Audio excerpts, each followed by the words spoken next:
होंगे। इन दोनों का पुनः हर्षपूर्वक मिलन होगा। सबकी यह पुत्री आपकी तपस्या के प्रभाव से सर्वेश्वर महादेव को संतुष्ट करके उनके शरीर के आधे भाग को अपने अधिकार में लेंगी, उनका अर्धांग बन जाएंगे। गिरिश्रेष्ठ, तुम्हें अपनी यह कन्या भगवान शंकर के सिवा किसी दूसरे को नहीं देनी चाहिए। यह देवताओं का गुप्त रहस्य है, इसे कभी प्रकाशित नहीं करना चाहिए।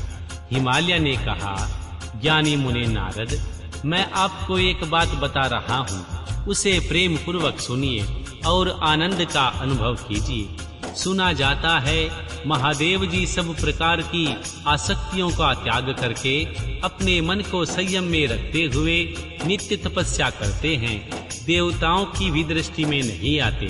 देव ऋषि ध्यान मार्ग में स्थित हुए वे भगवान शंभु पार ब्रह्म में लगे हुए हैं। अपने मन को कैसे हटाएंगे, ध्यान छोड़कर विवाह करने को कैसे उद्यत होंगे, इस विषय में मुझे महान संदेह है। दीपक की लौ के समान प्रकाशमान अविनाशी, प्रकृति से परे, निर्विकार, निर्गुण, सगुण, निर्विशेष और निरीह जो पार ब्रह्म है, वही उनका अपना सदाशिव नामक स्वरूप है। अतः वे उसी का सर्वत्र साक्षात्कार करते हैं, किसी ब्राहा अनात्मक वस्तु पर दृष्टि नहीं डालते। मुने, यहाँ आए हुए किन्नरों के मुख से उनके विषय में ऐसी नित्य बातें सुनी जाती हैं। क्या यह बात मिथ्या ही है? विशेषतः है यह बात भी सुनने में आती है कि भगवान हर ने पूर्व काल में सती के समक्ष एक प्रतिज्ञा की थी। उन्होंने कहा था, दक्ष कुमारी प्यारी सती, मैं तुम्हारे सिवा किसी दूसरी स्त्री को अपनी पत्नी बनाने के लिए वर्ण नहीं करूंगा और न ही ग्रहण करूंगा। यह मैं तुमसे सत्य कहता हूँ। इस प्रकार सती के साथ उन्होंने प्रतिज्ञा कर ली है। अब सती के मर जाने पर वे दूसरी किसी स्त्री को कैसे ग्रहण करेंगे? यह सुनकर तुम नारद ने कहा, महामते गिरिराज, इस विषय में तुम्हें चिंता नहीं करनी चाहिए। तुम्हारी यह पुत्री काली ही पूर्व काल में दक्ष कन्या सती हुई थी। उस समय इसी का सदा सर्वमंगलदायी सती नाम था। वे सती दक्ष कन्या होकर रुद्र की प्यारी पत्नी हुई थी। उन्होंने पिता के यज्ञ में अनादर पाकर भगवान शंकर का भी अपमान हुआ देख क्रोध पूर्वक अपने शरीर को त्याग दिया था। वे ही सती फिर तुम्हारे घर में उत्पन्न हुई। तुम्हारी पुत्री साक्षात जगदम्बा शिवा ही है। यह माँ पार्वती भगवान हर की पत्नी होगी, इसमें संशय नहीं है। महर्षि नारद, ये सब बातें तुमने हिमवान को विस्तार पूर्वक बताई। माँ पार्वती का वह पूर्ण रूप और चरित्र प्रीति को बढ़ाने वाला काली के उस पूर्ण वृतांत को तुम्हारे मुख से सुनकर हिमवान अपनी पत्नी और पुत्री के साथ तत्काल संदेह रहित हो गए। इसी तरह तुम्हारे मुख से अपनी उस पूर्व कथा को सुनकर काली ने लज्जा के मारे मस्तक झुका लिया और उनके मुख पर मंद मुस्कान की प्रभा फैल गई। गिरिराज हिमालय पार्वती के उस चरित्र को सुनकर उनके माथे पर हाथ फेरने लगे और मस्तक सूंघकर उसे अपने आसन के पास ही बिठा लिया। महर्षि नारद, इसके पश्चात तुम उसी क्षण प्रसन्नता पूर्वक स्वर्गलोक को चले गए और गिरिराज हिमवान भी मन ही मन मनोहर आनंद से युक्त हो अपने सर्व संपत्तिशाली भवन में प्रविष्ट हो गए। अध्याय 7 व 8 मैना और हिमालय की बातचीत। माँ पार्वती तथा हिमवान के स्वप्न तथा भगवान शिव से मंगल ग्रह की उत्पत्ति का प्रसंग। श्री ब्रह्मा जी कहते हैं, हे नारद, जब तुम स्वर्गलोक को चले गए तब से कुछ काल और व्यतीत हो जाने पर एक दिन मैना ने हिमवान के निकट जाकर उन्हें प्रणाम किया। फिर खड़ी हो गिरिकामिनी मैना अपने पति से विनय पूर्वक बोली। मैना ने कहा, प्रजानाथ, उस दिन नारद मुनि ने जो बात कही थी उसको स्त्री भाव के कारण मैंने अच्छी तरह नहीं समझा। मेरी तो यह प्रार्थना है कि आप कन्या का विवाह किसी सुंदर वर के साथ कर दीजिए। वह विवाह सर्वथा अपूर्व सुख देने वाला होगा। गिरिजा का वर शुभ लक्षणों से संपन्न और कुलीन होना चाहिए। मेरी बेटी मुझे प्राणों से भी अधिक प्रिय है। वह उत्तम वर पाकर जिस प्रकार भी प्रसन्न और सुखी हो सके वैसा ही कीजिए। आपको मेरा नमस्कार है। ऐसा कहकर मैना अपने पति के चरणों पर गिर पड़ी। उस समय उसके मुख पर आंसुओं की धारा बह रही थी।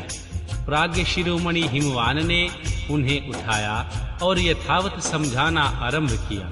हिमालय बोले, देवी मेनके, मैं यथार्थ और तत्व की बात बताता हूँ। भ्रम छोड़ो, मुनि की बात कभी झूठी नहीं हो सकती।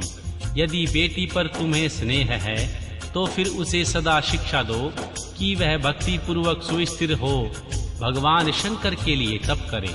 मेना के आदि भगवान शिव प्रसन्न होकर काली का पानी ग्रहण कर लेते हैं तो सब शुभ ही होगा। श्री नारद जी का बताया हुआ अमंगल या अशुभ नष्ट हो जाएगा।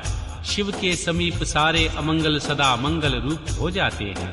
इसलिए तुम पुत्री को शिव की प्राप्ति के लिए तपस्या करने को शीघ्र आज्ञा दो।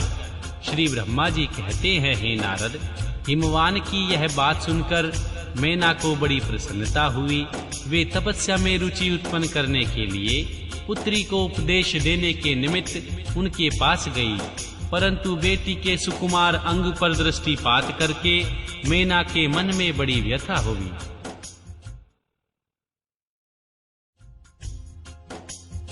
उनके दोनों नेत्रों में आंसू भर आए।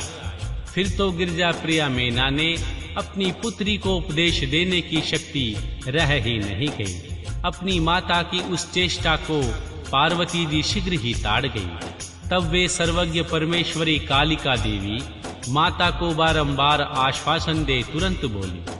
पार्वती ने कहा, माँ तुम बड़ी समझदार हो, मेरी यह बात सुनो। पिछली रात्रि के समय ब्रह्म मुहूर्त में मैंने एक स्वप्न देखा, उसे बताती हूँ। माता जी, स्वप्न में एक दयालु एवं तपस्वी ब्राह्मण ने मुझे शिव की प्रसन्नता के लिए उत्तम तपस्या करने का प्रसन्नता पूर्वक उपदेश दिया है। महर्षि नारद यह सुनकर मेनका ने शीघ्र अपने पति को बुलवाया और पुत्री के देखे हुए स्वप्न को पूर्णतः कह सुनाया। मेनका के मुख से पुत्री के स्वप्न को सुनकर गिरिराज हिमालय बड़े प्रसन्न हुए और अपनी प्रिय पत्नी को समझाते हुए बोले। गिरिराज ने कहा, प्रिय, पिछली रात में मैंने भी एक स्वप्न देखा है। मैं आदर पूर्वक उसे बताता हूँ, तुम प्रेम पूर्वक उसे सुनो। एक बड़े उत्तम तपस्वी थे। महर्षि नारद जी के वर जैसे लक्षण बताए गए थे। उन्हीं लक्षणों से युक्त शरीर को उन्होंने धारण कर रखा था।